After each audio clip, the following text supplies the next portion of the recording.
好啊，大家歡迎嚟到呢個環節，就係速錄嘅概念同埋應用技巧。咁而家我要講一講速錄嘅第二條公式，就係呢：距離等於速錄乘時間。距離等於速錄乘時間。咁大家會好奇咁問，呢條公式點樣嚟呢？其實都好簡單嘅，唔需要死背嘅。咁我哋溫翻第一條公式先。第一條公式係速錄等於距離除時間。時間喺方程式等號嘅右手邊係除嘅關係。咁我要將時間調返去等號嘅左手邊，一調過去就變咗乘啦，就係距離等於時間乘速錄啦。距離等於時間乘速錄，或者速錄乘時間。邊個乘邊個都冇所謂啦，調轉都係一樣嘅結果。距離等於速錄乘時間，或者等於時間乘速錄都得嘅。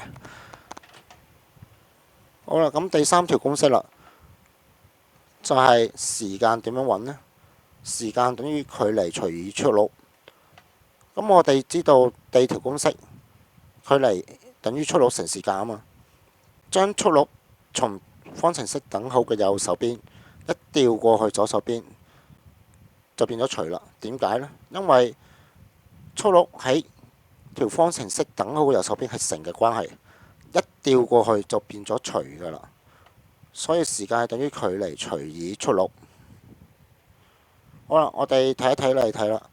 小強以48公里每小時嘅速率駕車往香港島，8小時共走咗多少公里？好簡單啦，距離等於速率乘時間啊嘛，就等於48公里每小時乘返8小時咯，就等於384公里咯。好啦，我哋再睇一睇下一條例題啦。小強以48公里每小時嘅速率駕車往香港島，480分鐘共走咗多少公里？大家就會好好奇咁問，同上一條例題有乜分別？有分別嘅，就喺度呢。佢用嘅時間係480分鐘，而上一條例題呢，用嘅時間係8小時。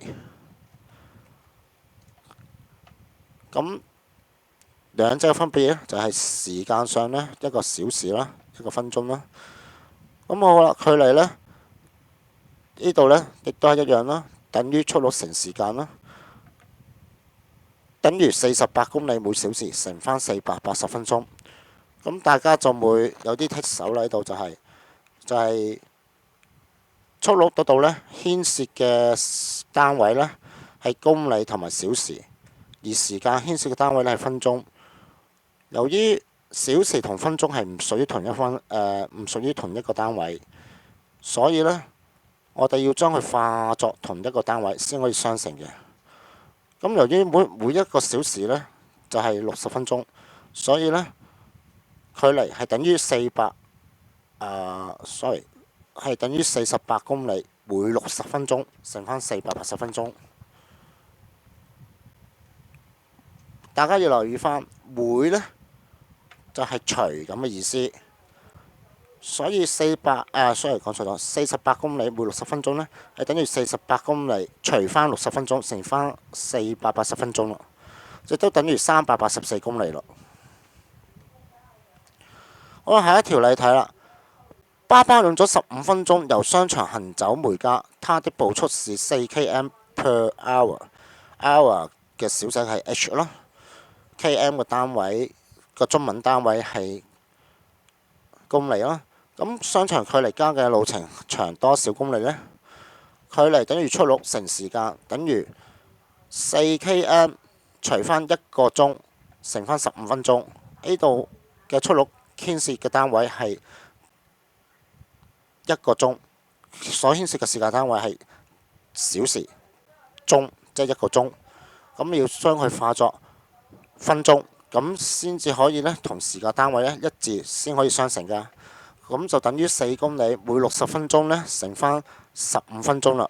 1個鐘呢講錯咗，1個鐘呢個單位呢係等於每60分鐘，就等於4公里除返每60分鐘乘返15分鐘，等於1公里啦。